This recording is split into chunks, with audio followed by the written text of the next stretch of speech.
Okay, left, right, it is restricted, उतना पूरा नहीं जा रहा है, उल्टा ले जाइए, बिल्कुल ढीला छोड़ दीजिए, ठीक है ना। सो नाउ देखिए आपका जो यहाँ पे जो टर्न है इसमें,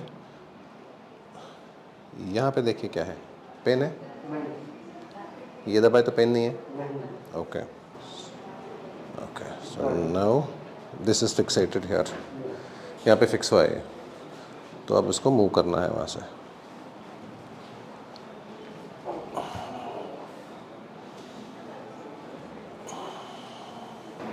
हाँ, ड्रॉप, ऊपर नीचे करेंगे थोड़ा, एक दो बार, रिलैक्स, ऊपर देखिए,